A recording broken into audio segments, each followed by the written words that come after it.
आमच्याकडे तिरक्या नजरेनं बघायचा प्रयत्न करू नका, कारण आतापर्यंत आमच्या नजरेला नजर फिरवायचं सामर्थ्य या महाराष्ट्रामध्ये एकाचही झालेलं नाही. Life is a game of cards. जसे पत्ते येतील तसे आम्ही खेळत गेलो. I cannot be silent. आम्ही स्वस्थ बसणारी फौज नाही. हात करंगले तर जिंकूच. शिवाय कोल्हापूरची लोकसभा सुद्धा यावेळेला आम्ही जिंकणार आहोत, हे लक्षामध्ये घ्या. भ्रष्टाचाराच्या दलदलीत महाराष्ट्र बुडतोय भावा. अरे त्याचा दत्त सामंत कर. राजू शेट्टीकडे तिरकी नजर कशाला करतोस हे मला तुला सांगायचं आहे. अरे ज्या माणसानं तुझं घर आणि दार बदललं, स्वतःचं रक्त सांडलं, त्याच्या वाट्याला कशाला जातोस? तो आमच्या बरोबर जर 522 किलोमीटरच्या पदयात्रेमध्ये जर चालायला आला असतास तर लाखो मायमाऊल्यांनी केलेलं औक्षण तू पाहिलं असतंस तर शतकात एखाद्याच माणसाच्या वाट्याला हे भाग्य येतं. आणि तो मित्रा, तो भूमिपुत्र तुझ्या शिरोळच्या मातीतलाय आणि त्याचं नाव आहे राजू शेट्टी. राजू शेट्टी. तुझ्या नेत्याचा एवढा जर तुला पुळका वाटत असेल, त्याचा जर अभिमान वाटत असेल, तर या ऑक्टोबरच्या रणरणत्या उन्हामध्ये शेतकऱ्यांच्या प्रश्नावरती त्याला 100 किलोमीटर चाल म्हणावं. माय माऊल्याच काय, एखादं कुत्र सुद्धा त्याच्या पायावरती शो करायला पुढे येणार नाही. अरे पायावरती पाण्याच्या घागरी ओतायला पाय सुद्धा लायकीचे असायला लागतात.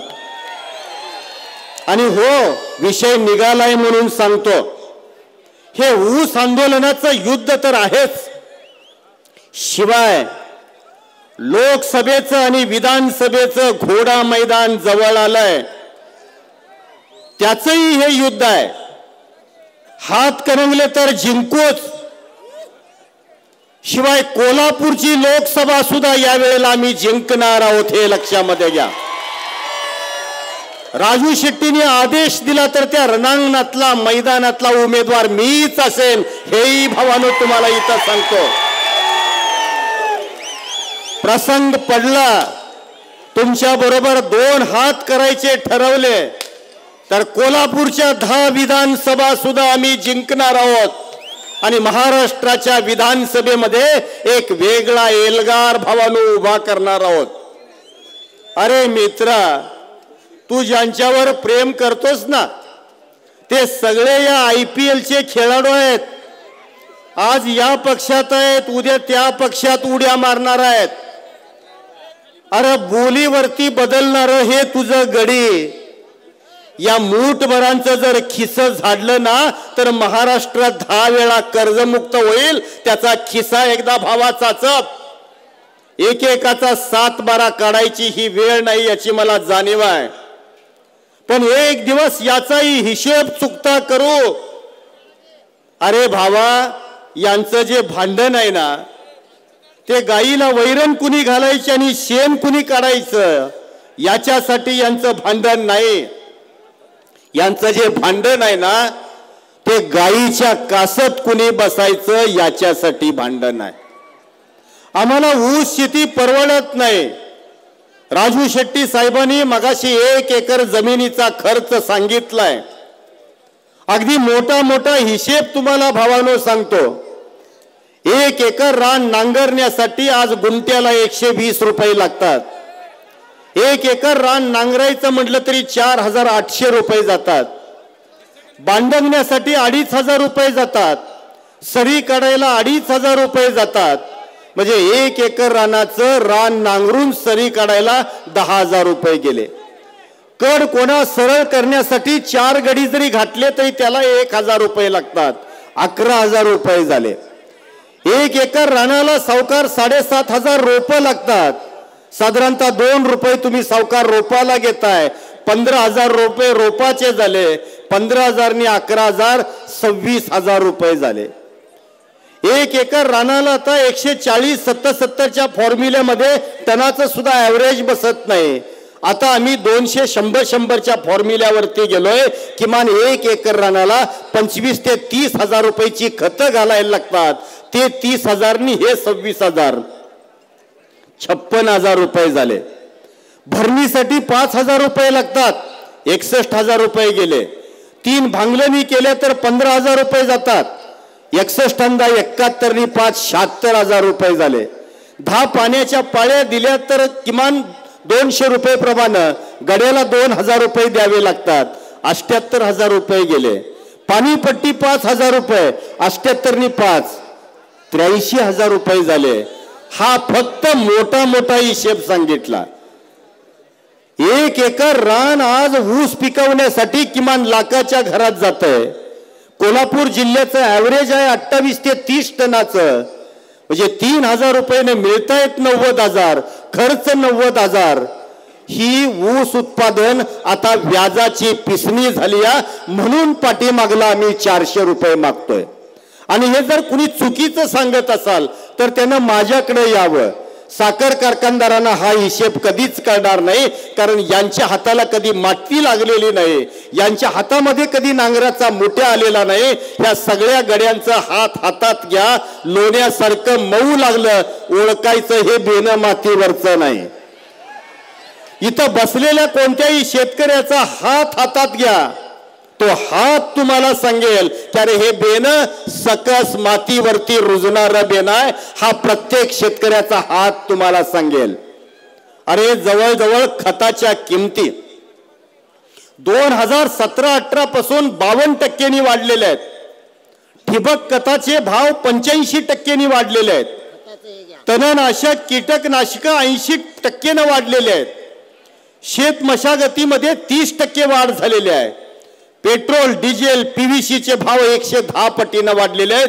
या एका वर्षामध्ये खताचे भाव 22 पटीने वाढलेले आहेत. एका शेतकरी भावाने सगळ्या खताच्या किमतीचा या ठिकाणी कागद माझ्याकडे दिलेला आहे. आणि हा जर साधारणतः रेशो काढला तर किमान आज 5,100 रुपये टनाला मिळायला पाहिजेत, त्याशिवाय ऊस शेतीचा मला परवडत नाही. अरे 5,100च काय.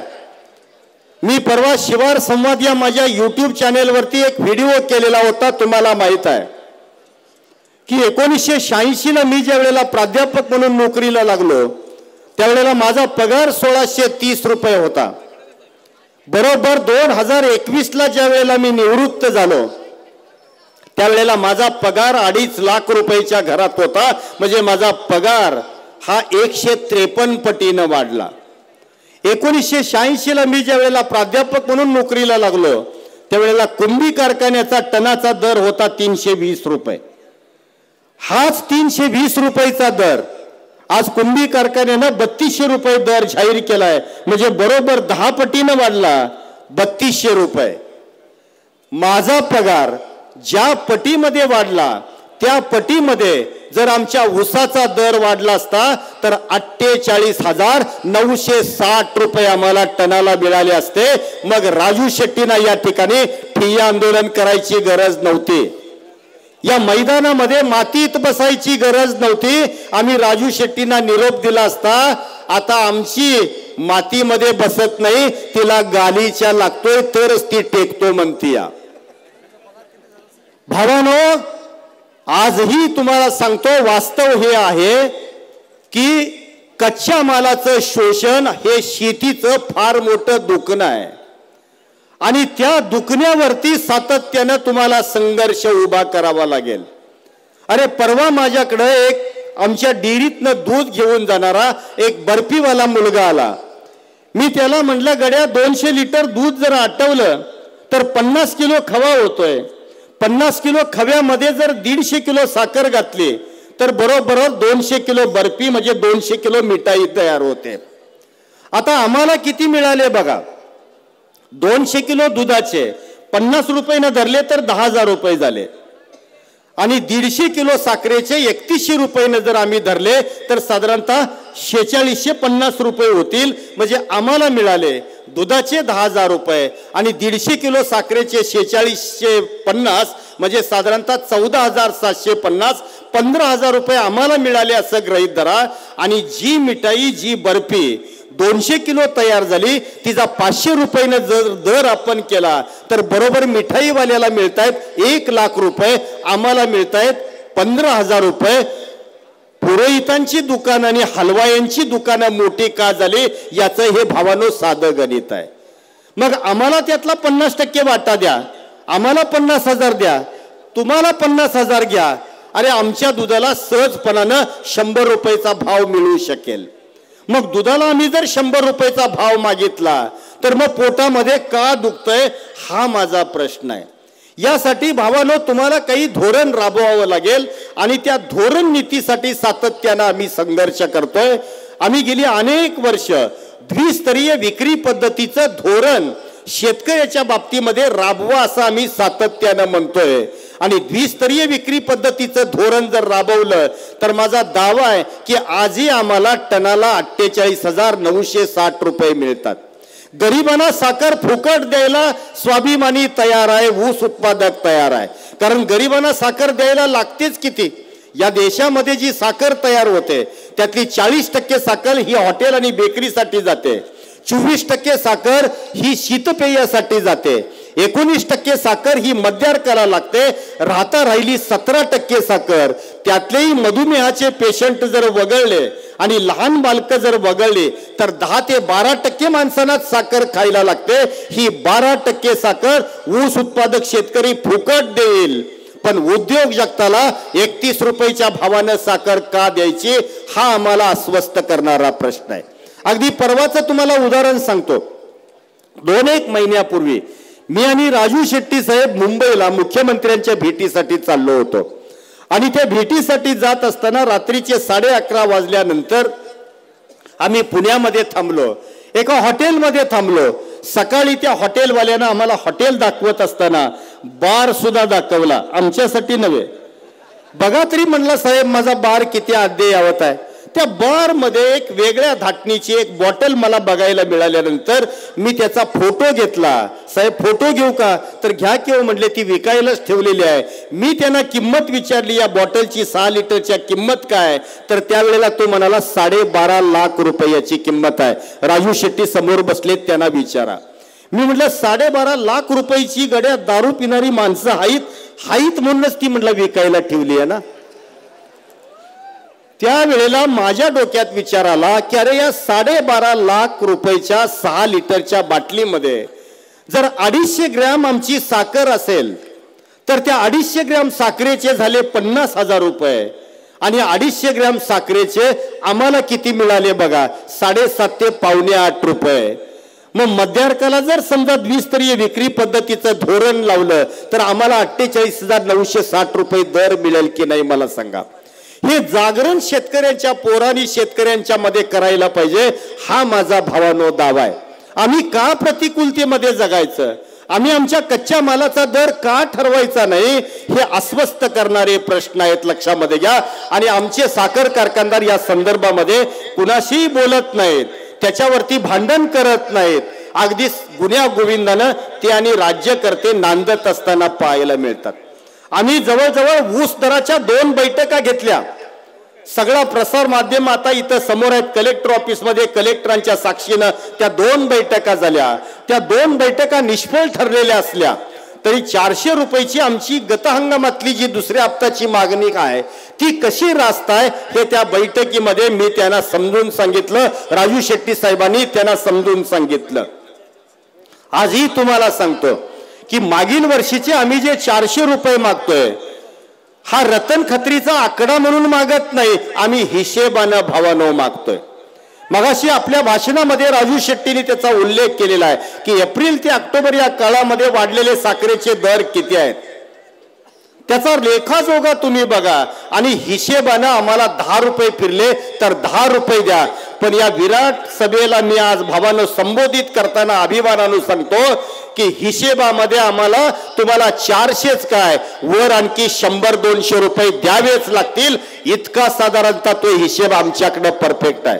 अगदी प्रत्येक या जिल्ह्यातल्या आणि महाराष्ट्रातल्या साखर कारखान्याचा लेखाजोगा कलेक्ट करून या ठिकाणी मी बोलतोय. शिरोळ मधल्या साखर कारखानदारांना राग येतोय आमचा. का राग येतोय मला सांगा. आज शरद कारखान्याची रिकव्हरी 12.5% आहे, जवाहर कारखान्याची रिकव्हरी 12.24% आहे, राजाराम कारखान्याची कोल्हापूरच्या 11.95% आहे, दत्त शिरोळची 12.17% आहे, गुरुदत्तची 12.57 आहे आणि पंचगंगेची मात्र 12.86 आहे. मला ह्या शिरोळ कारखान्यातल्या सगळ्या साखर कारखानदारांना एक प्रश्न विचारायचा आहे की अरे कोल्हापूर जिल्ह्यातली सगळ्यात सकस जमीन जर कुठं असेल तर ती शिरोळ हातकणंगलेच्या मातीमध्ये आहे. सर्वाधिक महाराष्ट्रामध्ये अडसाली ऊसाची लागण जर कुठं होत असेल तर ती शिरोळ आणि हातकणंगले तालुक्यामध्ये होते. मग चांगल्या रिकव्हरीचा सकस ऊस तुमच्याकडे येत असताना तुमची रिकव्हरी कमी का, याचं उत्तर तुम्ही आम्हाला द्या. बंटी पाटलांचा अगदी डोंगर कपारीमध्ये असणारा साखर कारखाना जर 3050 रुपयाचा दर देत असेल, भोगावती सारखा साखर कारखाना ज्यांच्याकडे कोजन नाही, इथेनॉल नाही, डिस्टिलरी नाही, तो कारखाना जर 3100 रुपये देत असेल, बिद्री साखर कारखाना जर 3209 रुपये देत असेल, कुंभी जर 3200 रुपये जाहीर करत असेल तर तुमचा दर 2900 आणि 2950 का, याचं उत्तर शिरोळ कारखान्याने द्यावं. शिरोळ मधल्या 4 कारखान्यांनी. हा माझा या विराट सभेला प्रश्न आहे. तुम्ही आमचे शत्रू नाही, तुम्ही आमचा काही बांध दाबलेला नाही, आमचा बांध तुम्ही दाबू शकत नाही, लक्षात घ्या. कारण त्या बांधावरती आम्ही ठेंगडं घेऊन उभा आहे. तो दाबण्यासाठी आम्ही शेतकरी कुळामध्ये जन्माला आलेलो नाही. पण याचं तुम्हाला उत्तर द्यावं लागेल, याचं उत्तर द्यावं लागेल आणि त्याचाही हिशेब मी तुमच्याकडे सांगणार आहे. भावानो, तुमच्याकडे कोजन आहे, तुमच्याकडे डिस्टिलरी आहे, तुमच्याकडे इथेनॉल आहे, मग तुमचा दर कमी का? कोजन मधून किमान 250 रुपये टनाला देऊ शकतात, डिस्टिलरी मधून किमान 100 रुपये देता येतात, इथेनॉल मधून किमान 150 रुपये देता येतात. हा 500 रुपयाचा हिशेब तुम्ही आम्हाला का देत नाही, हा माझा तुम्हाला सवाल आहे. भावानो, तुम्ही ज्यादा दर हा आम्हाला द्यायलाच पाहिजे. तर तो जर देता येत नसेल तर अभ्यासूपणानं तुम्ही आमच्या समोर खरं तर बसा. तुमच्या जर कारखान्यांचे जर व्याजाचे तपशील बघितले तर एकेका कारखान्याचा प्रति टनाला द्यावं लागणारा जे व्याज आहे ते 813 रुपये पासून 224 रुपये पर्यंत आहे. अरे एक कारखाना 813 रुपये देतो, दुसरा कारखाना 224 देतो. हे ॲव्हरेज जर तुमचा आम्ही 300 रुपये धरायला तयार आहे. साखर कारखान्यावरती कर्जाचं साधारणतः टनाला बसणारा रेशो हा 300 रुपये आम्ही पकडायला तयार आहे. आणि ते हिशोबाने मी तुम्हाला सांगणार आहे, लक्षामध्ये घ्या. यांच्या कारखान्यामध्ये यांनी अवास्तव केलेली जी नोकर भरती आहे त्या कामगार पगाराचा प्रति टनावरती पडणारा खर्च हा 746 पासून 292 रुपये पर्यंत आहे. म्हणजे तुमच्या राजकारणाचे संदर्भ मोठे व्हावेत यासाठी तुम्ही आखत असलेली ही जी रणनीती आहे ही भावानो साखर कारखानदारीला घातक आहे. शेतकरी मोठा व्हावा ही कुणाचीच इच्छा या साखर कारखानदारीमध्ये दिसत नाही. म्हणून हा एल्गार उभा करावा लागतोय. ही शेतकऱ्यांची फौज तुमच्या उरावरती बसवावी लागते. भावानो, साधारणतः मी जेव्हा जगभरातल्या साखर कारखानदारीचा अभ्यास करतो, काय ब्राझीलची टेक्नॉलॉजी, यावर्षी ब्राझीलमध्ये सुद्धा ऊसाचं चांगलं उत्पादन होणार आहे. युक्रेन युद्ध थांबलेलं असल्यामुळं ब्राझीलनं इथेनॉलचा प्रवास कमी केलेला आहे. त्यामुळे या वर्षी सुद्धा ब्राझील साखर कारखानदारीमध्ये अव्वलच असणार आहे. गतवर्षी आपण जगामध्ये पहिला क्रमांक साखरेमध्ये मिळवलेला असला तरी या वर्षी ब्राझीलमध्ये मोठ्या प्रमाणात साखरेचं उत्पादन होणार आहे. एवढा मोठा बल्कमध्ये साखर निर्माण करणारा देश ब्राझील. 100% इथेनॉल वरती चालणारं फ्लेक्स फ्युएल इंजिन ब्राझीलनं तयार केलं, लक्षामध्ये घ्या. या साधारणतः इथेनॉल साठी त्याने एनर्जी केन नावाची हेक्टरी 350 टन उतारा देणारे जात त्यांनी शेतकऱ्यांच्यासाठी तयार केले. सुक्रोज अल्पनी बायोमास अधिक असणारी ही एनर्जी केन ही तिथल्या शेतकऱ्याला वरदान ठरलेली जात आहे. आजही ब्राझीलमध्ये 78% वाहनं ही 27% इथेनॉल वरती चालत असताना पाहायला मिळतात. आज भारतामध्ये इस्मानं व्यक्त केलेला जो अंदाज आहे तो 317 लाख मेट्रिक टनाचा आहे. म्हणजे या वर्षी भारतामध्ये ऊसाचं उत्पादन कमी आहे. त्यामुळे तुमच्या ऊसाला सोन्याचा भाव मिळणार आहे. फक्त कोयता भावानो लावू देऊ नका. आमच्याच मातीमध्ये काही गद्दार जन्माला आले, आमच्याच कुशीमध्ये गद्दारांच्या फौजा जन्माला आल्या, ते तोड घेतायत भावानो, म्हणून कुठंतरी अडकाटी येते. त्यांना तुम्ही समजून सांगा की अरे भावा, तुझ्या शेतातली ऊसाची कांडी ही सोन्याचं अंड देणारी कोंबडी आहे. या कारखानदारांच्या मखलाशीला बळी पडून तू तिला तोड घेऊ नको.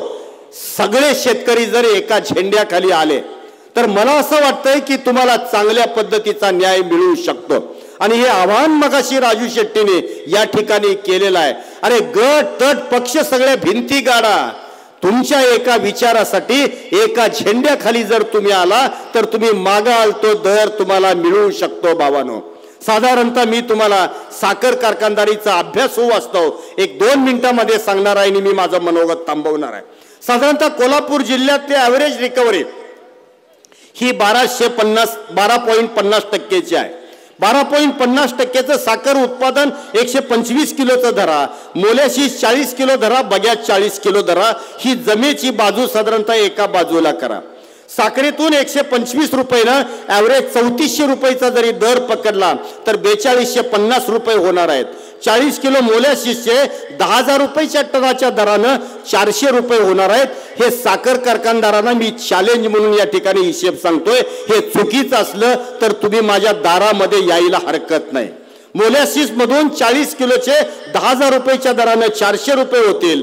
40 किलो बगॅसचे 100 रुपये होतील आणि प्रेसमोड वगैरे इतर खर्चातून साधारणतः 50 रुपये तुम्हाला मिळतील. म्हणजे 4800 रुपयाचं उत्पन्न जरी एकूण जमेला तुम्ही धरलं आणि खर्चाचा दुसऱ्या बाजूला तपशील की FRP नुसार सरासरी प्रति टनाला मिळणारे 3100 रुपये, तोडणी वाहतूक खर्च साधारणतः 600 रुपये, मशीनरी दुरुस्ती देखभाल 125 रुपये, प्रोसेस केमिकल 45 रुपये, उत्पादन आणि विक्री विषयक खर्च 50 रुपये, पगार आणि मजुरीसाठी 300 रुपये, व्यवस्थापकीय खर्चासाठी 100 रुपये, व्याजासाठी 300 रुपये, पॅकिंग खर्चाला 45 रुपये आणि घसारा जर 150 रुपये काढला तरी सुद्धा 4780 रुपये होतील. म्हणजे तरी सुद्धा अगदी कानीला कानी जरी झाली तरी सुद्धा कोजन मधून मिळणारे टनाला 250 रुपये, डिस्टिलरीतून मिळणारे 100 रुपये, इथेनॉल मधून मिळणारे 125 रुपये, इथेनॉल सिरप मधून मिळणारे 150 रुपये,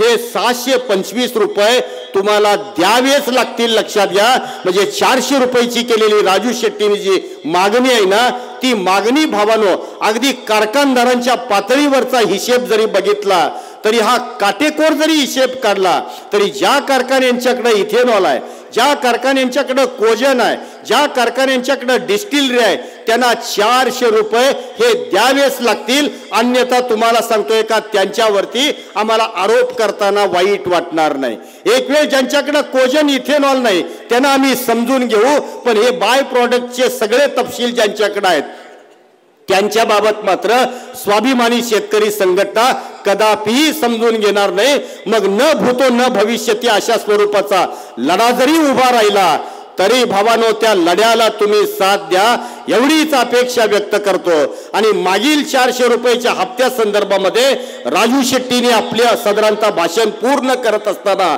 येणाऱ्या गळीत हंगामाला किती मागायचे याची जबाबदारी माझ्यावर सोपवलेली आहे. वाढलेल्या साधारणतः बाजारपेठेतल्या साखरेच्या किमतीचा रेशो जर बघितला, जागतिक बाजारपेठेमध्ये साधारणतः 6800 रुपये असणारे साखरेचे जर भाव बघितले, देशांतर्गत बाजारपेठेमध्ये आज असणारे 4000 रुपयाच्या आसपास जर भाव बघितले तर किमान टनाला 3500 रुपयाचा भाव साखर कारखानदारांनी द्यावा ही मागणी या ठिकाणी करतो. आणि बराच वेळ थांबलेलं, बराच वेळ लांबलेलं माझं शब्दातलं मातीचं घर 3500 रुपये ही पहिली उचल.